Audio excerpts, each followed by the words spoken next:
À la une de l'actualité ce soir, la conférence épiscopale Burkina chez le président du Faso. Les prélats sont allés défendre la cause de l'enseignement catholique qui peine à trouver des moyens ces derniers temps pour son fonctionnement.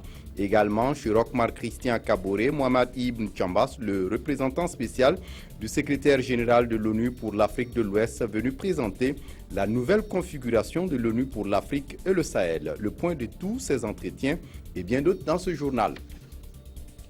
Une deuxième usine de cimenterie de Cimaf Burkina à Bobo-Dioulasso. Ce matin, le Premier ministre Paul Kaba Atieba a procédé à la pose de la première pierre de l'usine. Une unité qui prévoit une production annuelle de 700 000 tonnes et créera 800 emplois dans la région. Une initiative bien accueillie à Bobo-Dioulasso. Et puis, les magistrats du Burkina examinent à l'occasion de leur conseil extraordinaire de 2016 des avant-projets de loi relatifs à la lutte contre le terrorisme et la criminalité transfrontalière, mais aussi des propositions de distinction honorifique des magistrats. Désormais, toute décoration pour laquelle l'avis conforme du Conseil supérieur de la magistrature n'aura pas été requis ne peut donner lieu à une bonification d'échelon, selon la présidente du Conseil. Mesdames, Messieurs, bonsoir. Ravi de vous retrouver. Au chapitre carnet d'audience donc du président du Faso, Rochmar Christian Kaboré a reçu ce matin une délégation de la conférence épiscopale Burkina. Les membres de la délégation sont allés évoquer avec le président du Faso les difficultés rencontrées dans l'enseignement catholique, surtout dans sa partie primaire. À l'issue de cette audience, Mohamed Ibn Chambas, le représentant spécial du secrétaire général de l'ONU pour l'Afrique de l'Ouest, est venu présenter la nouvelle configuration du bureau de l'ONU pour l'Afrique et le Sahel et féliciter le Burkina Faso pour la bonne tenue des élections municipales. Bien avant ces deux audiences, le président du Faso avait reçu un représentant de la Banque sahélo-saharienne pour l'investissement et le commerce. Il est venu discuter investissement économique du Burkina. Amadine Larsaga.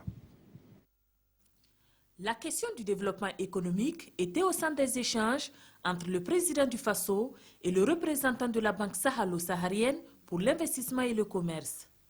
Ali Omar Al-Mokhtar et Rochmar Christian Kaboré ont échangé sur les voies et moyens pour le renforcement de l'investissement de la banque à travers un projet de développement. Nous sommes un groupe bancaire existé dans 14 pays, créé par la communauté CINSAD, le bras de la communauté sahélo-saharienne, pour réaliser le projet de développement. Nous avons une filiale ici, BICIC Burkina. Nous sommes ici pour mettre tous nos moyens en faveur de Burkina. À la suite de Ali Omar Al-Mokhtar, le président du Faso a reçu une délégation de la conférence épiscopale du Burkina. L'entretien avec le chef de l'État a essentiellement porté sur les difficultés rencontrées par l'enseignement catholique, surtout pour le primaire. Dans les clauses budgétaires, il y a toujours des difficultés, quelquefois des retards. Bon, nous voulons essayer de voir comment est-ce qu'on peut s'entendre, j'allais dire, pour que les engagements que nous avons pris vis-à-vis de l'État et les engagements que l'État a pris vis-à-vis de nous, surtout à un niveau budgétaire, comment est-ce qu'on peut les exécuter dans les délais utiles aussi, parce que le tout, ce n'est pas, j'allais dire, de donner quelque chose que vous avez promis, il faut pouvoir le donner dans les délais utiles. Le ministre ivoirien des Eaux et Forêts était également sur le carnet d'audience du président du Faso. Les discussions ont porté sur la relance de l'autorité du bassin de la Volta. Cet ABV qui a été créé depuis 2007 par les chefs d'État, pour des raisons diverses, n'a pas pu se réunir au niveau des chefs d'État. Alors nous sommes venus voir le chef de l'État pour qu'il puisse trouver une date et un lieu pour que justement ses collègues et lui puissent se réunir, pour faire redémarrer la machine. Mohamed Ibn Chambas, lui, est venu informer le président Kaboré de la création du Bureau des Nations Unies pour l'Afrique de l'Ouest et le Sahel. Le bureau est né de la fusion du Bureau spécial pour le Sahel avec celui des Nations Unies pour l'Afrique de l'Ouest. Le président Kaboré a accueilli avec satisfaction l'établissement de UNOWAS, qui est l'expression de la volonté de l'Organisation des Nations Unies d'accentuer ses efforts et son soutien aux pays des G5 Sahel, y compris le Burkina Faso. Mohamed Ibn Chambas a également félicité le Burkina Faso pour la réussite des élections municipales du 22 mai 2016. Parlant d'investissement au Burkina Faso, la CIMAF, Cimenterie d'Afrique, installée depuis 2015 dans la zone industrielle de Kossodo à Ouagadougou, se délocalise à Bobo-Dioulasso. Ce matin, le Premier ministre Paul Kaba-Thiéba a procédé à la pose de la première pierre de l'usine de Bobo-Dioulasso. Une usine qui prévoit la production de 700 000 tonnes par an et créera 800 emplois. Karim Sissé, sur place à Bobo-Dioulasso. D'ici à fin décembre 2017, sortira de cette terre la toute première cimenterie de Bobo-Dioulasso. Et voici déjà ce à quoi va ressembler cette unité. Elle sera bâtie sur une superficie de 7 hectares et aura une capacité de production annuelle de 700 000 tonnes. Selon le groupe CIMAF, Ciment de l'Afrique, cette usine va générer 800 emplois directs et indirects. Son coût d'investissement est estimé à environ 16 500 millions de francs CFA. 40% de nos clients de Ouaga sont de Bobo. Donc nous avons le même objectif c'est de nous rapprocher de nos clients de Bobo et continuer à accompagner le Burkina dans le développement du pays. Les différents intervenants ont salué le choix porté sur la capitale économique du Burkina Faso. Et de l'avis du gouvernement, cette cimenterie va résoudre un tant soit peu le problème de chômage des jeunes et du coup contribuer à la relance économique de la ville de Sia. La politique du gouvernement en tout cas fera en sorte que la ville de Bobo-Dioulasso et toute la région soit vraiment un centre de production, un centre de création de richesses, un bassin d'emploi. Et vraiment, je pense que l'inauguration, la première pierre de ce matin est un bon exemple. Vraiment, c'est un premier pas dans cette direction-là. Le gouvernement burkinabé accorde une importance à la protection de l'environnement. À ce titre, il a été demandé au groupe CIMAF de fabriquer non seulement du ciment de qualité, mais également qui prend en compte ces volets. Le centre hospitalier universitaire Souro Sanou de Bobo-Dioulasso est confronté depuis plusieurs mois au manque d'oxygène, notamment pour les interventions chirurgicales. Les responsables l'avaient fait savoir au Premier ministre lors de son passage en fin mars dernier. Aujourd'hui, le cri du cœur du besoin a été entendu par une banque de la place. Ecobank Burkina Faso a remis ce vendredi 27 mai, en présence du Premier ministre Paul Kaba-Thiéba, 2 tables d'anesthésie universelle au centre universitaire. Un don certes en deçà des besoins de l'hôpital, mais qui doit permettre le soulagement, un tant soit peu, de la rupture d'oxygène dans ce centre de santé. Le témoignage de Ahadi Sandamba.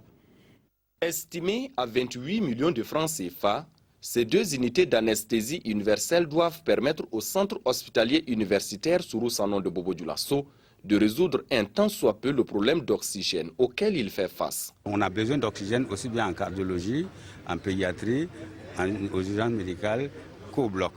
Donc ça veut dire que ça ne nous dispense pas de toujours continuer à acheter de l'oxygène. En plus du matériel, le donateur a assuré la formation des spécialistes dans l'utilisation de ces tables d'anesthésie, une façon pour l'entreprise de contribuer à l'effort national. C'est aussi le fait que nous vivons également à Bobo.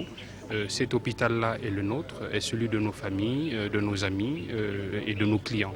Donc nous ne pouvons pas le voir dans cet état et ne rien faire. C'est une question d'éthique également. Et pour le chef du gouvernement, témoigne privilégié de l'événement, faire du centre hospitalier universitaire Souro Sanou de Bobo-Dioulasso un centre de référence en matière de soins incombe également au secteur privé. Lorsque je suis passé ici il y a quelques mois, j'ai été effectivement touché par l'état de fonctionnement des matériels que j'ai constaté donc, dans cet hôpital. Alors, le fait que Ecobank ait entendu nos préoccupations et que Ecobank ait répondu par ce premier geste, me va vraiment droit au cœur. Le centre hospitalier universitaire Souro Sanou de Bobo-Dioulasso est un hôpital de dernier recours dans la pyramide sanitaire du Burkina Faso, en ce sens qu'il est le centre de référence des formations sanitaires des régions de la boucle du Mouhoun, des cascades du sud-ouest et bien entendu des hauts bassins. Toujours en santé, comment protéger au mieux la vie privée des patients à l'ère des technologies de l'information et de la communication? La question taraude des professionnels de la santé et de l'information Réunis depuis ce 25 mai à Ouagadougou pour la Commission de l'informatique et des libertés qui organise cette rencontre, il s'agit de sensibiliser le personnel des cliniques privées du Burkina sur l'utilisation des données personnelles des patients. Des détails avec Bouma Ernest Nébié. Le personnel des cliniques privées sont à l'école de la protection des données personnelles. Initié par la Commission de l'informatique et des libertés CIL, le séminaire vise à sensibiliser les participants sur la protection et la gestion des données personnelles des patients qu'ils traitent. Nous avons visé aujourd'hui le secteur de la santé, particulièrement les polycliniques et les cliniques privées du Burkina Faso. Là, vos données sont recueillies également. Le mal est diagnostiqué. Ce sont des données sensibles et toutes ces données doivent être conservées de bonne manière. Parce que si elles sont divulguées, c'est la vie privée des patients qui est divulguée. Le cadre juridique et institutionnel de la protection des données personnelles, le secret médical face aux dangers d'éthique ainsi que la politique de protection des données personnelles dans les établissements privés de santé sont entre autres les thèmes qui seront abordés au cours de cette rencontre de 24 heures. Nous sommes très honorés et en tout cas nous avons marqué toutes nos dispositions donc à participer et à nous enrichir et surtout de retour prendre l'ensemble des dispositions qui vont renforcer ou améliorer ce que nous faisons au quotidien. Ce séminaire entre dans le cadre des activités de sensibilisation de la CIL au profit des acteurs des différents secteurs d'activité au Burkina à l'ère du numérique. À l'Université polytechnique de Bobo-Dioulasso, les deuxièmes journées scientifiques organisées ont pour ambition de valoriser les résultats des recherches scientifiques menées par l'université et susciter l'intérêt du privé pour l'exploitation de ces résultats afin de booster le développement du Burkina Faso. Ces journées se tiennent ainsi sous le thème « Développement de partenariats secteur privé-public pour la promotion de la recherche ». Des détails avec Karim Sissé. La vision du gouvernement burkinabé est de faire de la richesse scientifique un levier du développement durable. Et à l'Université polytechnique de Bobo-Dioulasso, on travaille à faire de cette vision une réalité. Malgré le peu de moyens financiers mis à la disposition des chercheurs, des résultats intéressants ont été obtenus. Des résultats qui seront portés à la connaissance des populations, ici, lors de la deuxième édition des journées scientifiques de l'UPB. La production scientifique de notre université est satisfaisante, mais peut mieux faire. Peut mieux faire en termes de financement, parce que les idées sont là, mais les moyens ne suivent pas. Dans l'optique de créer les conditions d'une recherche plus dynamique au service du développement du pays, les chercheurs sollicitent l'accompagnement du secteur privé. Aujourd'hui, l'essor économique des pays dits émergents, leur niveau de développement, là, ils le doivent à la recherche. Ça, c'est une réalité. Mais l'autre réalité aussi, c'est que la recherche scientifique a un coût. C'est là tout le problème de nos pays en développement. Et c'est pourquoi le gouvernement encourage le partenariat public-privé, parce qu'il faut une synergie d'action. À l'occasion de ces journées scientifiques de l'UPB, le secrétaire d'État chargé de la recherche scientifique et de l'innovation a visité quelques produits de la recherche de l'UPB, de même que le laboratoire d'élevage des poissons. Retour à Ouagadougou et nous nous rendons à l'Assemblée nationale où les députés examinent 3 projets de loi, notamment sur la Cour des comptes, sur la Cour de cassation et sur le Conseil d'État. Ces projets de loi sont rendus nécessaires du fait de la mise en œuvre du pacte national sur le renouveau de la justice. On essaie de comprendre davantage avec Omar Zombré. 3 projets de loi à l'ordre du jour de cette plénière. Des projets de loi organiques portant composition, attribution, organisation, fonctionnement de la Cour des comptes et procédures applicables à elle, idem pour la Cour de cassation et le Conseil d'État, tous adoptés à l'unanimité par les 105 députés votants. Pour la Cour des comptes, il s'agit d'élargir ses capacités en admettant certaines compétences qui sont utiles pour son rôle, notamment les douaniers et les comptables qui jusqu'à présent n'étaient pas admis au niveau de la Cour des comptes. Au niveau du Conseil d'État, vous savez qu'on a créé des cours administratifs d'appel dont le rôle était joué par le Conseil d'État. Donc à partir du moment où on crée les cours administratifs d'appel, il fallait relire ces textes pour extirper les compétences qu'il avait et qui vont maintenant repartir au niveau de la Cour administrative d'appel. Et au niveau de la Cour de cassation, il s'est agi également d'élargir ses capacités, notamment en créant un bureau d'études qui va permettre à la Cour de cassation de pouvoir, par exemple, publier ses décisions. Mais dans toutes les trois juridictions, ce qu'il faut noter, c'est qu'il y a la création du poste de secrétaire général qui va permettre d'assurer des missions administratives pour appuyer les premiers présidents dans leurs activités. Toutes ces lois adoptées s'inscrivent dans le prolongement du pacte pour le renouveau de la justice, un pacte qui recommande le renforcement des capacités des juridictions. L'une des mesures phares de la loi sur la Cour des comptes est le passage du mandat du premier président de la Cour des comptes de 5 ans renouvelables à 6 ans non renouvelables. De leur côté, les magistrats du Burkina sont réunis depuis ce matin à Ouagadougou pour la deuxième session extraordinaire du Conseil supérieur de la magistrature.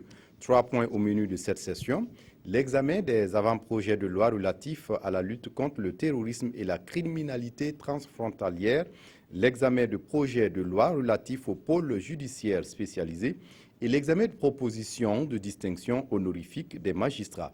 Désormais, toute décoration pour laquelle l'avis conforme du Conseil supérieur de la magistrature n'aura pas été requis ne peut donner lieu à une bonification d'échelon, dira la présidente du Conseil à l'ouverture des travaux. Aboubakar Sayon. Les travaux de cette deuxième session extraordinaire du Conseil supérieur de la magistrature sont axés sur 3 principaux points. Premièrement, il s'agira pour les membres du Conseil supérieur de la magistrature d'examiner et d'amender 3 propositions de résolution. Ces propositions portent sur le fonctionnement et les procédures de rédaction des décisions judiciaires dans les différentes juridictions. La justice burkinabé veut mieux s'organiser pour prendre en compte le traitement des affaires liées au terrorisme. Le deuxième point à l'ordre du jour est relatif à cette nouvelle donne. Il s'agira concrètement pour le CSM de passer en revue 2 projets de loi et un projet de décret que sont l'avant-projet de loi portant création, organisation et fonctionnement du pôle judiciaire spécialisé de lutte contre le terrorisme, l'avant-projet de loi portant création, organisation et fonctionnement des pôles judiciaires spécialisés dans la répression des infractions économiques et financières et de la criminalité organisée transnationale, l'avant-projet de décret portant réglementation de la fonction d'assistance spécialisée auprès des pôles judiciaires spécialisés. Enfin, le Conseil supérieur de la magistrature va se pencher sur la distinction honorifique de certains magistrats. Toute décoration pour laquelle l'avis conforme du Conseil supérieur de la magistrature n'aura pas été requis ne peut donner lieu à une bonification d'échelon. Tous ces réaménagements judiciaires visent un seul objectif: rendre l'appareil judiciaire plus performant et garantir son indépendance. La Charte africaine des droits de l'enfant et du bien-être au centre d'une rencontre à Ouagadougou. C'est surtout sa mise en œuvre qui a occupé les participants. Ils ont contribué par le récapitulatif des actions menées dans le cadre de cette charte et formulé des recommandations. Plus de détails avec Yolande Lompo. Au ministère de la Femme, les 3 derniers rapports périodiques cumulés de suivi de la mise en œuvre de la Charte africaine des droits et du bien-être de l'enfant sont enfin sur la table pour validation. Ensemble, les différents acteurs intervenant dans le domaine de la protection de l'enfant vont apprécier la conformité du contenu de ce rapport élaboré entre 2011 et 2015. Nous inspirant des directives et des recommandations, le comité nous a proposé de cumuler les 3 rapports, 4e rapport, 5e rapport, 6e rapport. D'où le cumul de ces 3 rapports-là. Mais soyez rassurés, ces 3 rapports tiennent compte de notre évolution. Au niveau des structures scolaires, au niveau même des familles, nous devons informer nos enfants de l'existence de ce devoir-là. L'UNICEF et Fonds Enfants soutiennent financièrement le Burkina Faso. Le Burkina a fait des progrès dans certains domaines, notamment en ce qui concerne l'éducation au niveau de l'école primaire et d'autres aspects comme la prise en charge de malnutrition sévère par exemple. Il y a d'autres aspects où il faut encore faire beaucoup d'efforts car malheureusement les indicateurs sont très bas.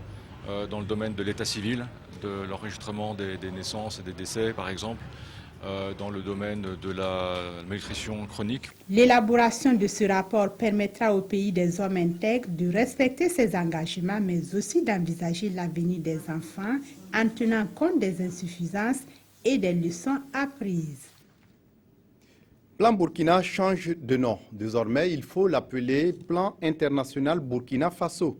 Une nouvelle identité qui vise à une uniformisation avec les autres démembrements dans le monde. Une nouvelle identité également assortie d'un nouveau slogan et d'un nouveau logo. Oumou Cissé. Une dénomination uniformisée pour l'ONG Plan. Elle devient désormais Plan international dans tous les pays où elle est active. Face à la presse, le bureau du Burkina Faso a dévoilé la nouvelle marque de l'organisation et ses ambitions. Nous disons One Plan, un seul plan.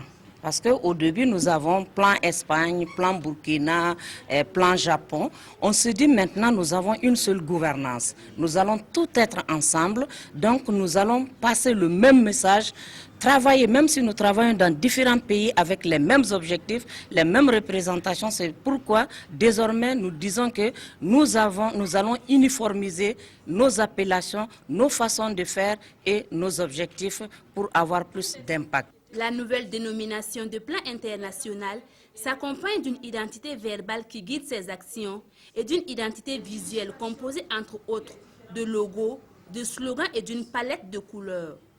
Malgré tous ces changements, les enfants restent toujours la priorité de l'ONG. Nous travaillons pour tous les enfants vulnérables, les enfants pauvres, mais nous voulons aussi faire vraiment une marque, notre différence. Donc désormais, notre porte d'entrée, ce seraient les filles et les femmes. Et toutes les filles de la naissance à l'âge adulte. Le Plan international est présent au Burkina Faso depuis 1976. Il déroule également ses activités dans plus de 70 pays. La nouvelle marque de l'ONG est entrée en vigueur en juillet 2015. Le ministère en charge de la communication a achevé ce vendredi son séminaire sur l'avènement de la TNT, la télévision numérique de terre et ses enjeux pour la RTB. La rencontre de Ouagadougou a fait des propositions qui vont aider la RTB à faire face à ces nouveaux défis, notamment le reversement de la taxe audiovisuelle à la RTB, l'élaboration d'un plan stratégique pour la RTB et une réflexion sur la mutation du personnel de la RTB. Oumou Cissé pour plus de détails. C'est un satisfecit général qui se dégage après ces 2 jours de travaux sur la radiodiffusion-télévision du Burkina. Des travaux qui vont permettre à la RTB d'être plus compétitive face aux chaînes privées avec le passage à la TNT. Les goulots d'étranglement au bon fonctionnement de ce média d'État ont été passés en revue. La question des frais de production est un gros handicap pour le fonctionnement de la télé. La création intellectuelle que ces acteurs-là mettent en œuvre a besoin d'être accompagné en termes de frais de production. Nous allons faire le plaidoyer au niveau donc de l'État pour que cette question-là soit prise en compte, afin notamment que dans le cadre de la TNT, nous ayons des contenus nationaux au niveau de la télévision nationale et que ce soit seulement des programmes achetés. Voilà. À l'issue des travaux, des recommandations ont été formulées. Nous demandons que l'État nous accompagne avec par exemple les taxes qui nous revenaient. Vous savez que sur les factures d'électricité, il y avait des taxes qui étaient appelées taxes télé, qu'on n'a jamais bénéficié. Et nous pensons que ce n'est pas forcément cette taxe-là, mais qu'on trouve une forme de redevance qui va pouvoir accompagner la RTB. Parce que quoi qu'on dise, nous n'avons pas totalement les mêmes missions. Que ce soit la RTB ou le privé, nous avons une mission de service public. Mais par rapport à la RTB, la différence c'est que nous sommes un organe d'État et donc il faut forcément que nous ayons les coudées franches, par exemple, pour pouvoir faire les appels d'offres, pour pouvoir acquérir un certain nombre de matériel spécifique au bon fonctionnement de l'EPE. Une étude de faisabilité pour le passage à la société d'État, l'élaboration d'un plan stratégique et une réflexion sur la mutation du personnel apporteront un souffle nouveau à la RTB pour mieux affronter les défis technologiques de la TNT. Transition énergétique et responsabilité sociale des entreprises dans l'exploitation minière en Afrique. C'est sous ce thème que s'est ouvert hier le CEMICA 2016, le Salon international de l'énergie et des mines et carrières. Le salon qui se veut un cadre d'échange pour permettre aux professionnels du domaine de nouer des partenariats fructueux. Des rencontres B2B se tiennent donc dans ce cadre. On en parle avec Aruna Mari. Négocier pour conquérir des parts de marché. À l'abri des regards dans ces deux salles aménagées dans l'enceinte de la salle de conférence de Ouaga 2000, ces hommes d'affaires exposent leurs produits et services en vue de nouer des partenariats. Nous sommes aux rencontres d'affaires B2B du 5e SEMICA, le Salon international de l'énergie des mines et des carrières. Je suis venu pour rencontrer des sociétés qui veulent investir, donc les sociétés minières, les entreprises qui veulent investir et qui ont besoin de sociétés pour réaliser leurs investissements. Donc en premier lieu les mines qui ont leurs installations à construire et pour lesquelles nous on intervient, aussi bien pour la construction du béton civil que pour le montage des infrastructures et la mise en service. On est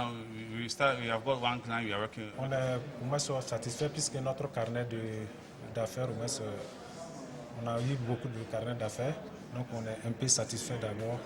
Mais comme ce n'est pas fini, puisque demain aussi on a beaucoup de rencontres, telles qu'avec des fournisseurs ainsi que d'autres sociétés minières. We have another appointment today and tomorrow, so we'll discuss our business, what we are doing here. Selon le promoteur, une cinquantaine de nationalités prennent part à la présente édition du SEMICA. À la faveur de ces rencontres, ces acteurs du domaine des mines espèrent faire des affaires et conforter leur place sur le terrain. En cinéma, la réalisatrice burkinabé Apolline Traoré est sur son dernier long métrage depuis ce 16 mai. Intitulé Frontières, c'est une fiction qui sera tournée au Mali, au Sénégal, au Bénin et au Burkina Faso. Le film raconte l'histoire des pérégrinations de 4 commerçants de la sous-région qui essaient de mener leurs activités en traversant les frontières au prix de 1000 difficultés. Godefroy Bazier. Apolline Traoré s'est lancé un véritable défi en réalisant sur 6 pays un long métrage intitulé Frontières qui parle de l'intégration sous-régionale. C'est l'histoire de 3 femmes, ou je dirais même de 4 femmes, parce qu'il y a un second rôle qui s'ajoute, de 4 nationalités différentes. Et ces 4 femmes-là qui ne se connaissent pas vont se rencontrer au fur et à mesure du trajet. Elles vont se rencontrer dans le bus. Et avec toutes les tracasseries, avec tous les problèmes qu'on peut avoir sur la route, elles vont faire connaissance. Et après, il y aura des problèmes. Elles seront obligées de se souder pour pouvoir continuer la route. Le tournage de ce road movie a commencé au Sénégal le 16 mai pour continuer au Mali le 23 mai, puis ce sera ensuite le tour du Burkina, du Nigeria, du Bénin et de la Côte d'Ivoire. Le trajet que nous sommes en train de faire sur ces 6 pays, ce sont les trajets que ces femmes font de toutes les manières. Donc il faut faire le trajet qu'elles font pour voir exactement dans quoi elles sont et comment est-ce qu'elles sont aussi courageuses pour survivre, pour leur survie et pour la survie de leurs enfants et de leur famille. 3 comédiennes principales et une 4e qui tient un rôle secondaire représentent 4 nationalités. Ces 4 commerçantes font le chemin Dakar-Cotonou ensemble et vivent toutes sortes de péripéties. Adjara, c'est la commerçante sénégalaise. Adjara, c'est la fofolle. Mais bon, qui a quand même la tête sur les épaules selon certaines scènes et qui est en quelque sorte le porte-parole de la CEDEAO. En tant que féministe, je dois tout faire pour que ce film réussisse. Il n'y a jamais eu un projet comme ça en Afrique. Et elle a eu le courage, l'audace de porter ça. À Bamako, Adjara, la sénégalaise, a retrouvé l'ivoirienne Emma et leur route croisera celle de la burkinabé Sali et de la nigériane à Bobo-Dioulasso. On referme ce journal avec la lecture croisée des quotidiens de ce vendredi. Je vous propose ainsi la revue de presse de Abdourahmane Zongo. Sans surprise, le MPP crée un séisme électoral, enfin presque à ses municipales, avec un score de 58%, mais des enseignements à tirer sont légion. Pour notre temps, ces élections étaient mornes, en témoigne le taux de 47%, traduisant selon le journal un désamour entre les populations et les dirigeants. Aussi, ajoute le journal, 85% de partis ont lamentablement échoué sans avoir pu s'offrir un seul poste de conseiller. Alors, notre temps se questionne, s'il n'est-il pas temps de revoir le multipartisme? Une thèse confortée par les internautes dans l'Observateur qui estime, je cite, Il est grand temps que certains partis soient rayés de la liste. Par ailleurs, l'observateur invite les vainqueurs de ce scrutin au boulot, car le plus dur est de savoir répondre aux nombreuses attentes. Le boulot, c'est aussi dans la régulation stricte des financements de campagne, souligne le quotidien, pour qui l'argent a permis au MPP de faire la différence. Et pour preuve, selon notre confrère, le parti était le seul à se présenter dans toutes les communes du Burkina Faso. Le Burkina doit tourner définitivement la page de l'image écornée de maires affairistes et dealers de parcelles, note de son côté les éditions Le Pays, afin justement de faire émerger une nouvelle génération de bourgmestres plus responsables et plus honnêtes. C'est tout pour ce journal. Merci de votre attention. Très bonne suite du programme sur la RTB. Au revoir.